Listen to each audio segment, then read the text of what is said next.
Well, welcome to the Viking Age podcast. It's the official podcast of the VikingAge.com. My name is Chris Schad. I write for FanSided and ZoneCoverage.com. We do this right here on the Viking Age YouTube channel every Tuesday and Friday morning. We're also in podcast form on Apple and Spotify the very next day. But however you consume us, make sure you like, comment, share, and subscribe so you never miss a new episode and we can spread the word to the masses. On today's show, we're going to discuss what I want to see from JJ McCarthy and the rest of the Vikings in the final 3 games. We're going to talk about some season-ending injuries very briefly because, as you know, the season is over with the Vikings eliminated from playoff contention. And we're going to have a brief preview of the Vikings and Giants game. Again, very brief because you may say there's nothing to play for. And by the way, solo show today. Tried to get a guest for you guys, as I always do, but with the Christmas week approaching, people are trying to get work done. People have other schedules. So we're going to get plenty of guests to come on, talk about the offseason and all of those things down the line. So might not touch on some of the rumors that are going on right now. You know, some people want to put Kyler Murray on the Vikings. Other people want to put Tua Tagovailoa, even though Brian Flores probably would just laugh and say no bleeping way if they went to him with that suggestion. So lots of offseason things, and that's kind of the more interesting thing. But for now, I'm just going to focus on the present because the Vikings have 3 games to go. And it's been a long year. I would be the first to admit that.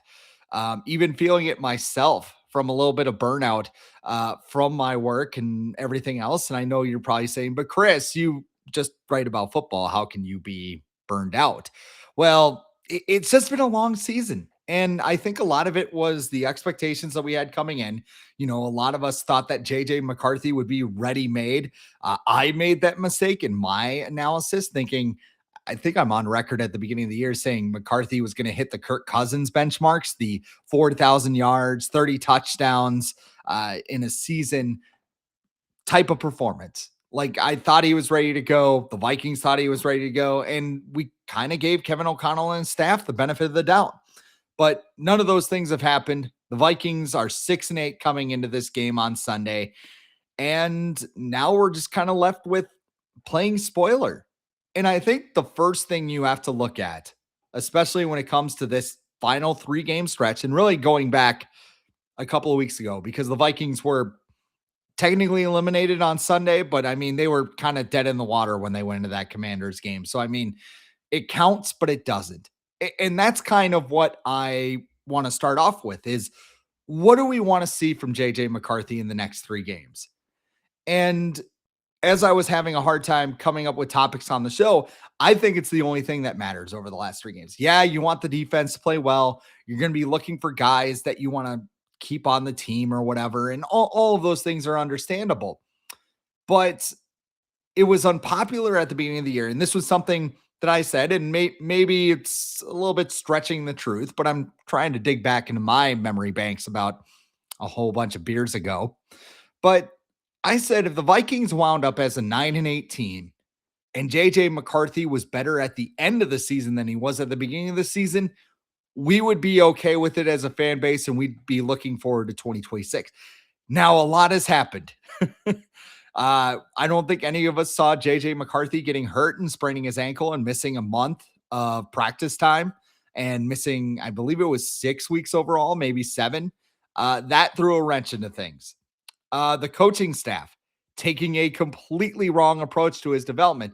And some of that's on McCarthy, where sometimes it's just, hey, take a deep breath, dude. Like, everything's okay. I think there were some nerves that Vikings did not feel were going to be a thing. And McCarthy looked like a young quarterback. Hindsight. And you also saw him get smoked when he came back in a stretch that included the Ravens, the Lions, the Packers, and the Bears. And I know the Ravens haven't been the best defense all year, but they got a shutout over the Bengals with Joe Burrow, by the way. So, I mean, they're starting to turn a corner. That was kind of the beginning of their renaissance this season. You look at the Lions. I know the Vikings beat the Lions and their defense is kind of falling apart due to injuries right now, but You go on the road, you beat them in their place at Ford Field. That's a positive development. The game against the Packers, the Packers are a good team. I picked them to finish last in the division. I joked when they got Micah Parsons that they moved from fourth to third. They're a wagon, as the hockey people like to say. And going up against that defense with Micah Parsons being as good as he was for that team before he went down with a season-ending injury last week, they have a lot of good players on that team playing at Lambeau Field. Everything just kind of fell apart for JJ McCarthy in that game. And of course, he got concussed. So you don't know how long he played, seeing two or three Packers when there was only one or whatever, not to make light of it, but might have played kind of a role with his performance in that game. And I feel like as many things that happened against the Packers, like that was the moment where this large group of Vikings fans were done with JJ McCarthy. Because we did this last year with the Packers too. When the Packers came here, I believe it was the second to last game of the year, the Vikings wind up beating the Packers. Sam Darnold gets hauled up on the shoulders. And I think that was the point last year when people really thought this team could make a Super Bowl run. It's got the defense, it's got a quarterback, it's got a head coach that's getting the best out of its culture right now. That was the high water mark for the 2024 Minnesota Vikings. Then, of course, things fall apart in the final two games. But JJ McCarthy looking that bad against the Packers, the team that we despise, the team that, Packer fans say all the time, congrats on your Super Bowl when the Vikings win. It's absolutely true because I know so many people who look at these games and go, well, go back a couple of years, right? Like you go back to the 2023 campaign where in hindsight, the best thing that could have happened to this team was losing more games and getting Drake May. And here's the thing, culture and whatever. Yeah, you don't intentionally want to throw games in the NFL. But losing games was not going to be a negative. And of course, that's part hindsight too. Like Drake May had some questions coming out of college. I believe Merrill Hodge was like, he's going to get people fired.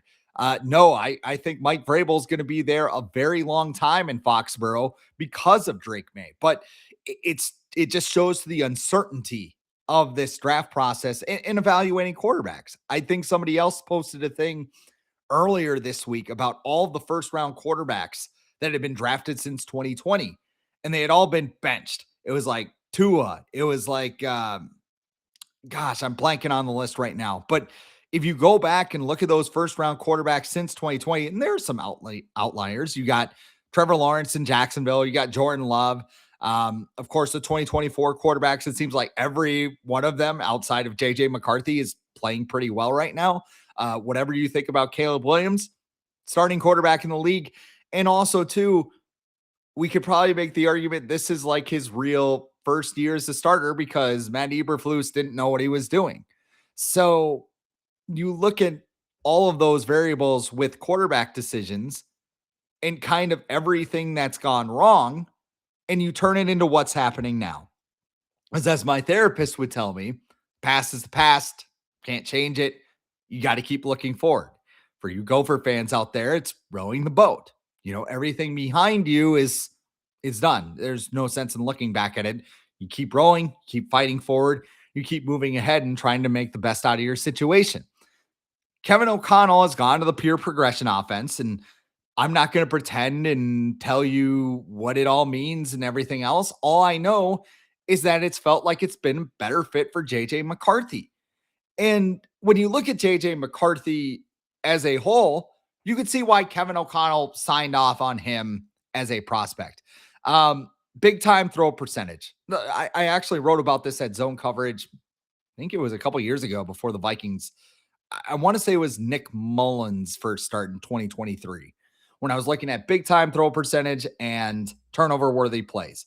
And Kevin O'Connell values those things. He wants a guy with a high big time throw percentage, which is kind of PFF's way of saying, throws into tight windows, tightly contested throws. Think of it like the gunslinger ratio, right? Like if you make a pass where you're like, whoa, it's probably a big time throw. And it's very arbitrary as to what is a big time throw, but a lot of times it's probably just an eye test. The other thing is a turnover worthy play rate. And JJ McCarthy's is around 5% this year, according to PFF. So that's not good, right? But if you have a high big time throw percentage, that's part of the equation. And I think he's just looked more comfortable to me. And that's an eye test thing. He actually spoke to reporters on Thursday as I'm recording this, and he admitted like things have dramatically slowed down. Now, those are his words in a quote. And like I mentioned on Monday with Adam, the quote he gave Melissa Stark, where he said, it was like being thrown in a washing machine at the beginning of the year. That matters. That's all context that you needed. And again, you can go back to the coaching staff and say, hey, why didn't you sign Aaron Rodgers for 1 year? Why didn't you, give him a little bit more of a runway with this thing? But the last 2 weeks, McCarthy has looked like a quarterback that you can work with. And I felt like that through most of the year. Like the Packer game was rough. The Bears game was rough. I don't really think there were any moments in that Packers game where I was like, you can work with that. But like the Bears game, we all saw that. And I mean, people have been obsessed with the footwork, and Kevin O'Connell has been part of that group as well. But I mean, you see it when you watch him play. Like it's a matter of consistency. It's a matter of hitting those receivers, making the correct throw, getting a rapport with Justin Jefferson. I know I've heard from other people like, well, how could you ever blame Justin Jefferson for having it down? Well, yes, that is true. I mean, in most cases, you would probably take Justin Jefferson's season if you're another team. But this is also Justin Jefferson, whose bar is much higher, a player that they have, basically centered their entire franchise around. There's been a lot of drops. There's been some bad plays mixed in there. And I mean, yes, give Justin Jefferson some grace. I agree. But they need more from him. Like they need more. And I don't know what he's supposed to do, but I mean, last week against Dallas, he had a touchdown clang right off his hands. He had another touchdown call back because Josh Oliver forgot to report eligible on a play. Like all of those things kind of add up. But Jefferson's had a down year. Jordan Addison has had a down year. Jalen Naylor has been one of the better stories on this team, and you can make a valid case that the Vikings should keep him as his spot track market value is only $5 million right now. So you can look around and kind of see the flaws around McCarthy, not to turn it into like a, Kirko's being failed by his team type of thing. But last 2 games, 66% completion rate, 413 yards, 5 touchdowns, and an interception with 9.96 air yards per attempt.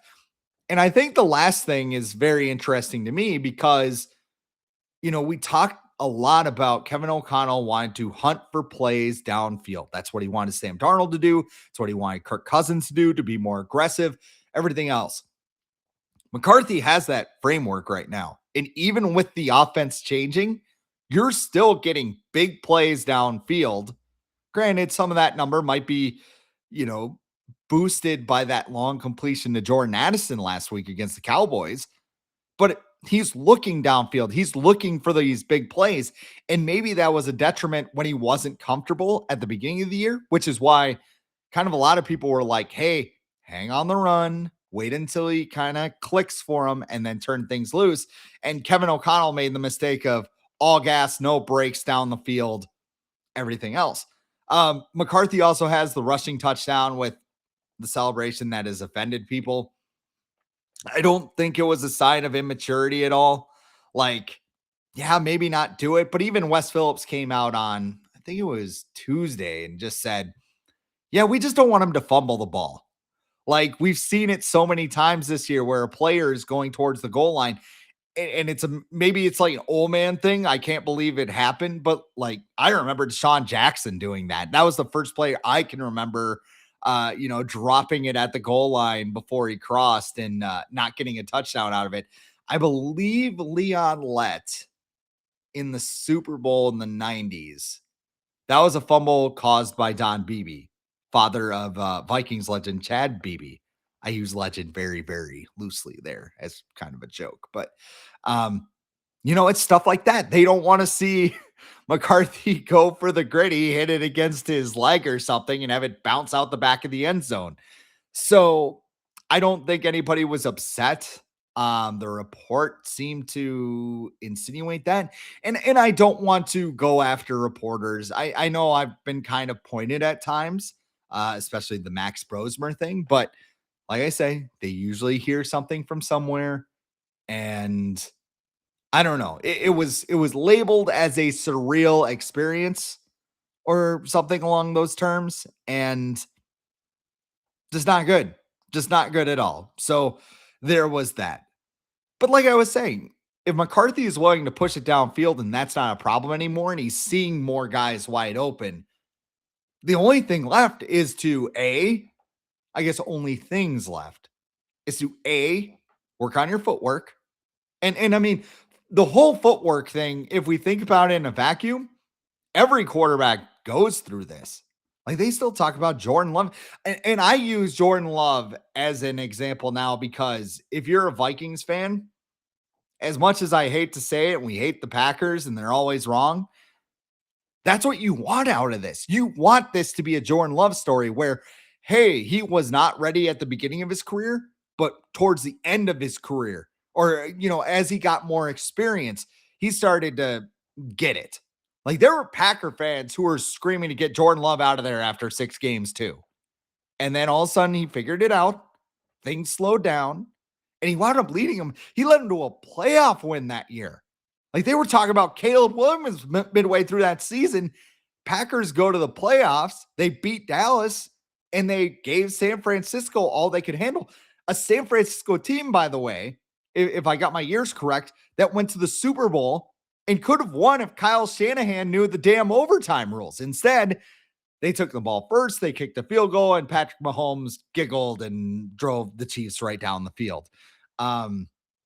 Those are all things that you can look back in hindsight and be like, man, the Packers really look smart for letting Jordan Love develop at his own rate. They also had the benefit of a pissed off MVP version of Aaron Rodgers, but it worked out for them.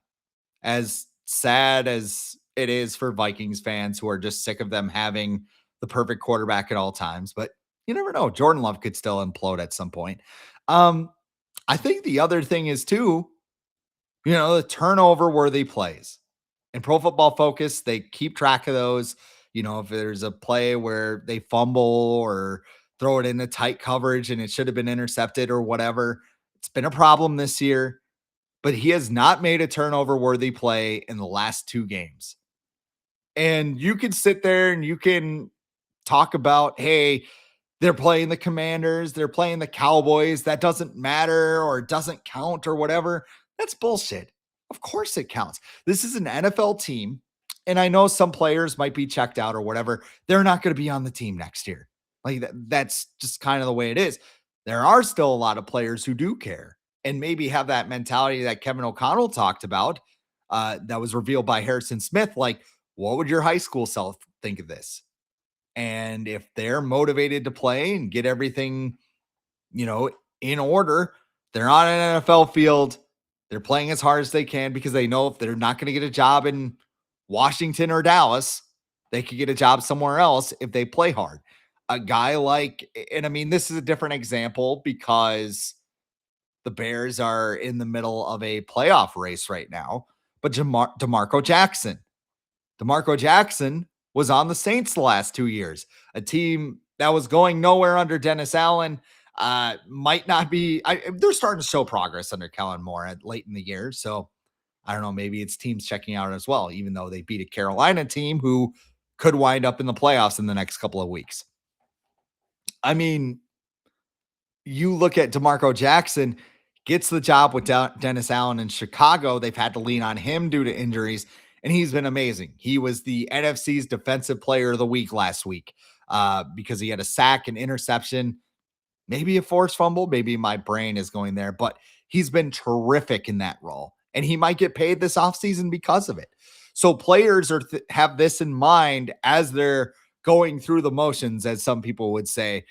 And to see McCarthy go out there and execute, like if he looked lost and blind at this point, we are in a full panic right now. And we're talking about something else.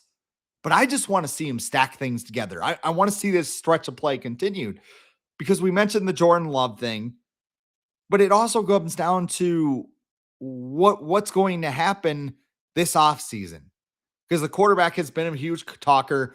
We're hearing about Mac Jones and Kyler Murray.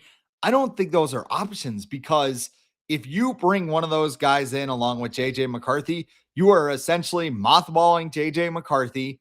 You are starting that quarterback no matter what. Like there is no competition.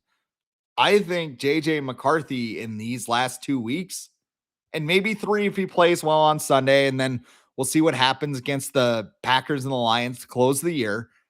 I think he's earned the right to a competition. Now, if things go sideways in the last 3 games, yeah, maybe you look at Kyler Murray, you look at Mac Jones, you look at an Aaron Rodgers, a quarterback where you go into 2026 saying, this is our starter. JJ, work on your deficiencies. You're only 23 years old next year. Like just figure it out and we'll give you another shot in 2027. Even though that is something Vikings fans do not want to hear, but it's the truth right now. It's the unfortunate nature of the situation. I also think that if there is one guy that you make an exception for, it is Joe Burrow. And I know you got to give up a lot of draft assets. You pretty much have to do a Deshaun Watson or Russell Wilson trade.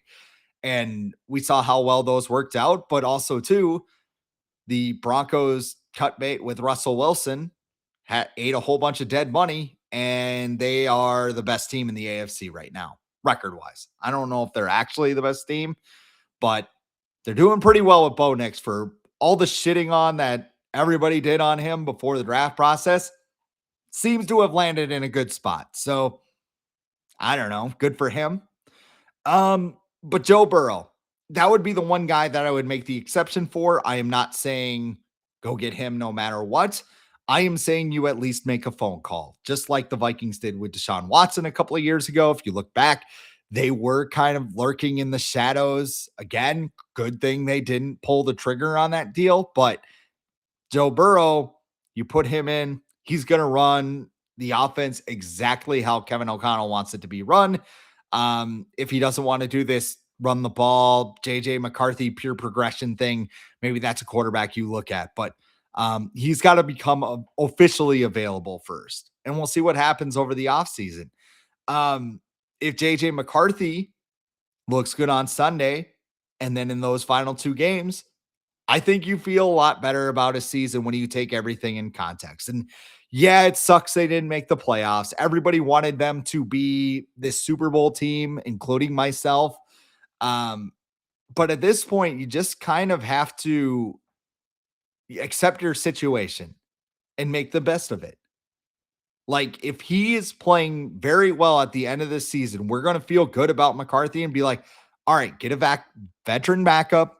That way, if he gets hurt again, if he, doesn't look like he's improved going into the offseason, you have that backup plan. But you have to have the fallback option, and you got to give him a chance right now because what else are you going to do? Are you going to toss Max Brosmer back out there, which, bless his heart, he went out there and gave it his best, and it just didn't work out. So those are all things that I look for in the last 3 weeks when it comes to McCarthy. As far as the team goes, I don't know.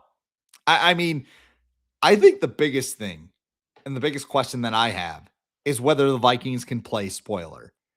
And when you look at the NFC playoff picture, one second here, the drawbacks of doing a solo show. You don't have somebody to talk for you when you need to clear your throat and get some water and whatnot. But the NFC playoff picture, which of course is irrelevant to the Vikings, Packers and the Lions, somebody's going to have their season end in very disappointing fashion. The Packers have more wiggle room because they have a 90% chance to make the playoffs. But that Parsons injury, not ideal, obviously. Packers fans will tell you about their 5th string edge rusher. I know because I write more Packers stuff than Vikings stuff these days for my day job. But I also look at it and I go, you know what? Jordan Love could make a couple of boneheaded plays. Chicago's, I mean, they made it difficult on the Packers when they played. They were tied in the fourth quarter. Like that Saturday game is going to be very interesting. And if they come back home, they lose to the Ravens the following Sunday. Could they be playing for their playoff lives at US Bank Stadium in week 18? And again, the congrats on your Super Bowl factor. But I sit here and I go, I think that would be the 2025 Vikings Super Bowl. Even though not everybody's healthy, not all that stuff is true, but the chance to eliminate the Green Bay Packers after, this time last week, I thought they were going to win the Super Bowl because they don't really have a glaring weakness. Now it might be depth with all the injuries that they suffered. And it wasn't just Parsons. It's Christian Watson had a chest injury. Jaden Reed got a little dinged up. I think both of them are going to play on Sunday, but that's beside the point. Zach Tom, their right tackle, he's banged up. He's probably going to miss the game on Saturday. Like they have a lot of injuries to deal with. Evan Williams, I believe his name, the safety, he hurt his knee. Like there's a lot of injuries for Green Bay. And if they lose these next two games, and the Lions also have to win. So that also kind of goes into what I was saying. It's going to be one or the other. Lions, meanwhile, they have a 37% chance to make the playoffs. Probably going to win all three games. So, I mean, if the Vikings go 2-1, that lone loss is to the Lions. And maybe the Lions beat the Steelers on Sunday, which I think they can do. Lions come in here, they win on Christmas Eve, then they get the Bears, who they may be playing for home field advantage, but I think that game is in Chicago. I was thinking maybe it was in Detroit, but that happened in week 2. So, I mean, maybe the Lions go into Chicago, they upset the Bears, the Packers are here, and oh my God, here come the Lions, and things are going south. I don't know. That would be, I think if the Vikings fans want something, that would be the way to end the year. And of course, that's slightly below, hey, go 3-0, win your last 3 games and whatever. Because, I mean, the 2022 Lions, when you go back and look at it, they're an interesting case study for this team because they had like nothing to play for in October. I think they were like 2-6. They come back, they finish the season 9-8. They knock Green Bay out of the playoffs in that last game. And that momentum matters, especially with the young quarterback. I know Jared Goff had already been to the Super Bowl with the Rams at that point, but he was still figuring his shit out. I think it was year 4 or 5. And all of a sudden, that stretch happens. Jared Goff comes back, and he's been one of the best quarterbacks in the NFL ever since. So, like I said, at this point, the Vikings just need to make the best of their situation. If you can win games, that positive feeling is going to stick with the players when they come back for next season. And vibes and whatever, we learned this time around, it doesn't really matter, especially when half your team gets injured. Like that will happen in the NFL. San Francisco 49ers have years where everybody gets hurt. That's how they got Nick Bosa.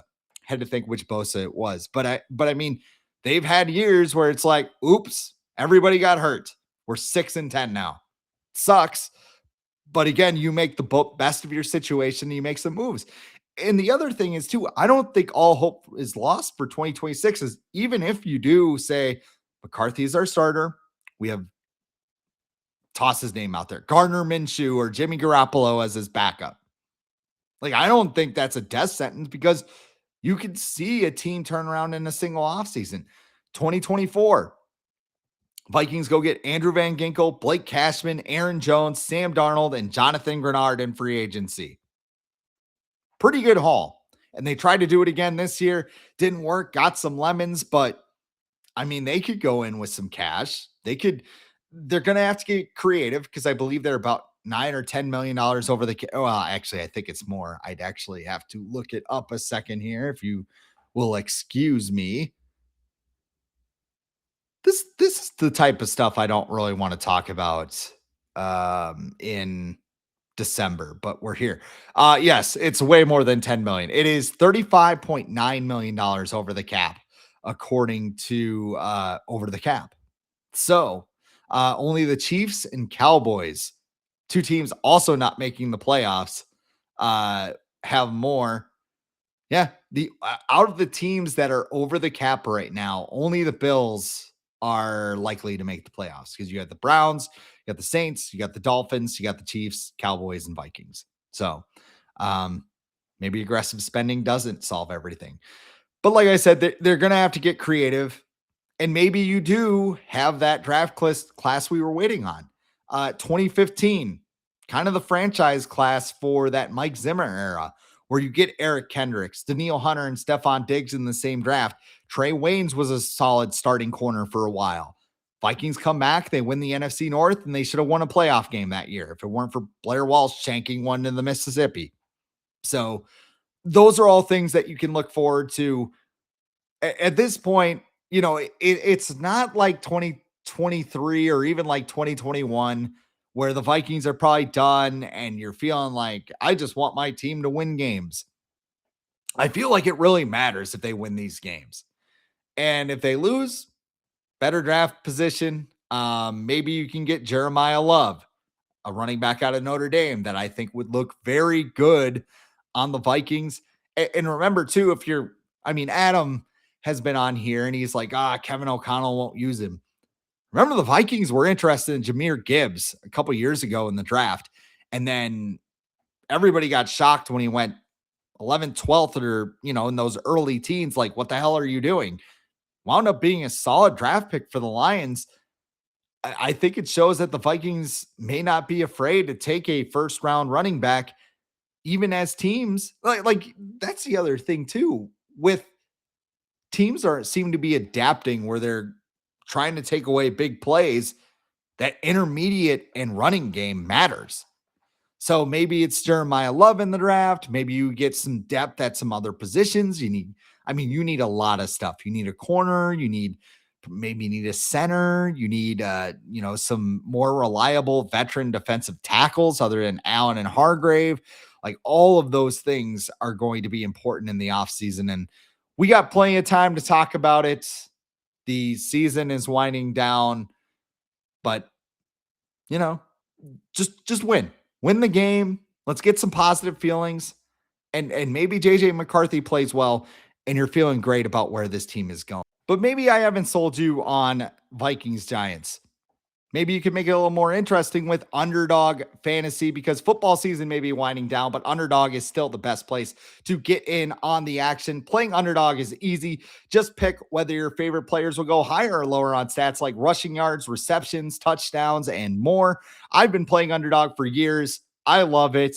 I wake up every Sunday. I look at my app, see what picks are out there, do a little higher or lower action. And maybe you can make the Viking game fun on Sunday. Justin Jefferson, maybe you think this is the week he's going to catch a touchdown. You can go higher on receiving touchdowns there, usually at 0.5. Maybe you think he's going to have a massive game. You can also do alternative picks where you can go 1.5 if you want to go higher on that one. Maybe don't recommend it, but you can do whatever you want. Jackson Dart, he's a runner. People want to hit him pretty hard, but he usually finds the end zone. You can go higher on 0.5 rushing or receiving touchdowns there. And JJ McCarthy, you could also go higher on his rushing touchdowns as well as 0.5.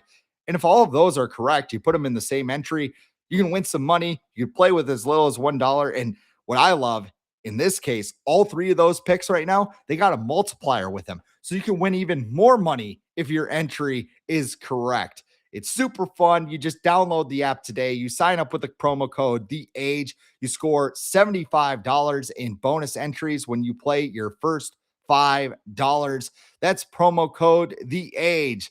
Underdog, make picks, win money. You must be 18 plus, 19 plus in Alabama and Nebraska, 19 plus in Colorado for some games, 21 plus in Arizona, Massachusetts, and Virginia, and present in a state where Underdog Fantasy operates. Terms apply. See assets.underdogfantasy.com/webs/play and get terms _DFS_.html for details. Offers not valid in Maryland, Michigan, New Jersey, New York, Ohio, and Pennsylvania. If you are concerned with your play, call 1-800-GAMBLER or visit www.ncpgambling.org. And in New York, call the 24/7 Hope line at 1-877-HOPE-NY or text HOPE-NY 467-369.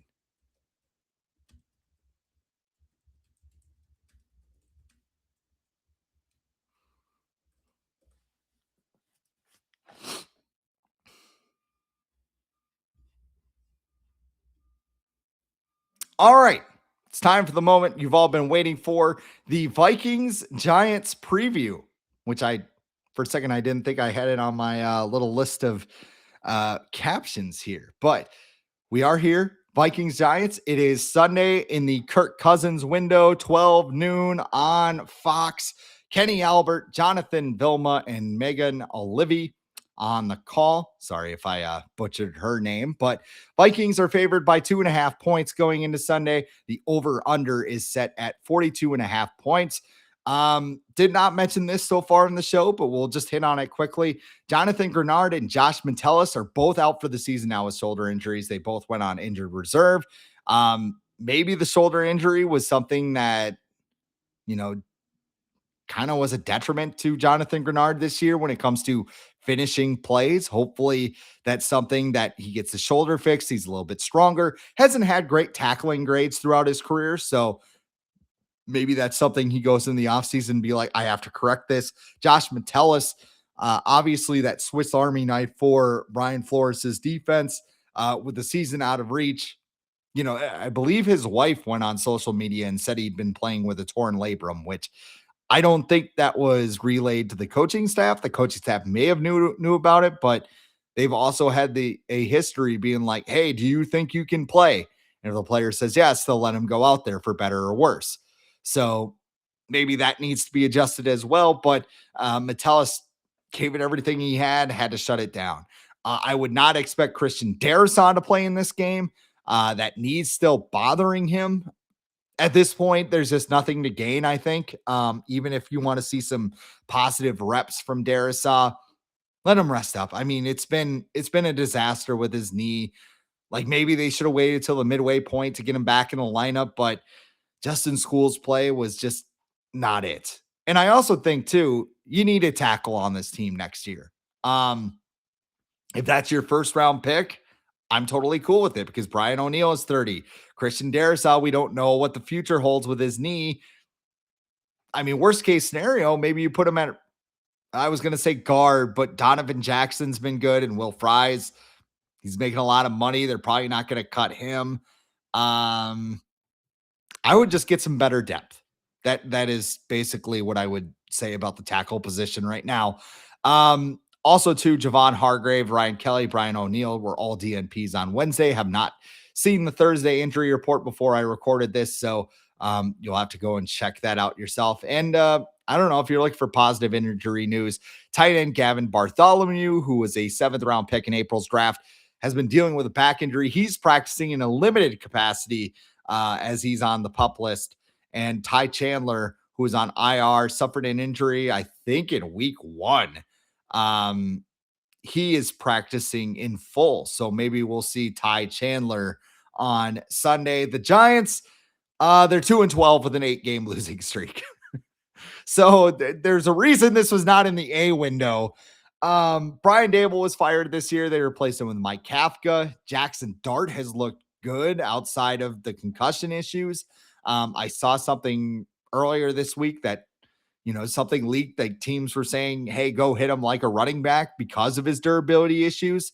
We'll see what happens there, but he can he can make plays downfield and he can make plays with his legs.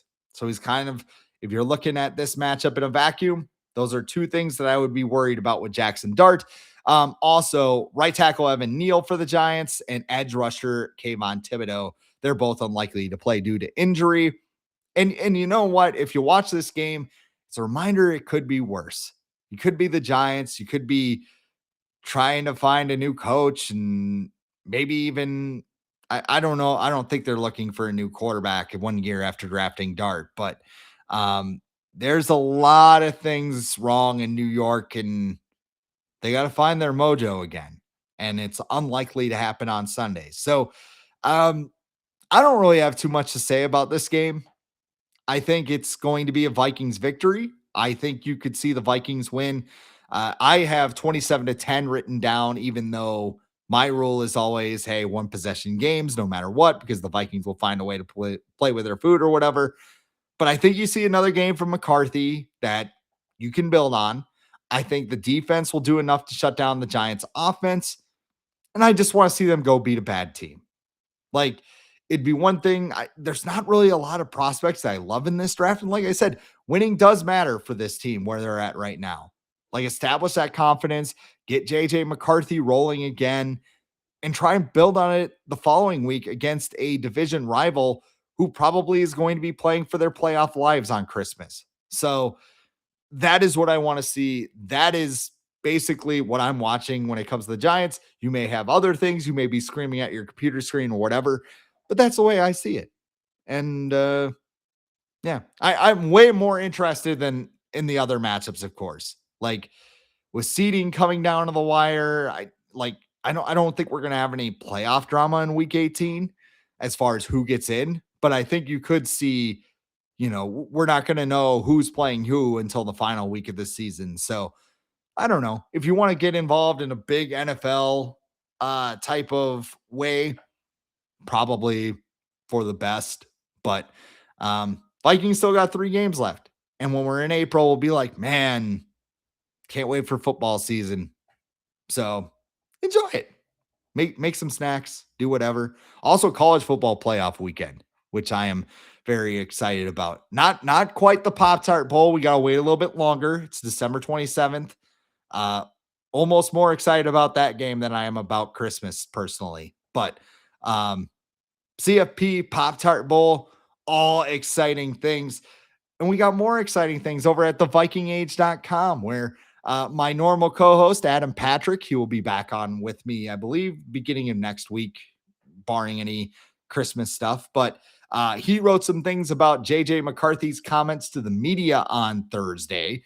Brad Behrman wrote about Harrison Smith's future. And Anthony Miller also wrote about the potential of Kyler Murray to coming to Minnesota and what a Murray versus McCarthy quarterback battle would look like based on a Jeremy Fowler report.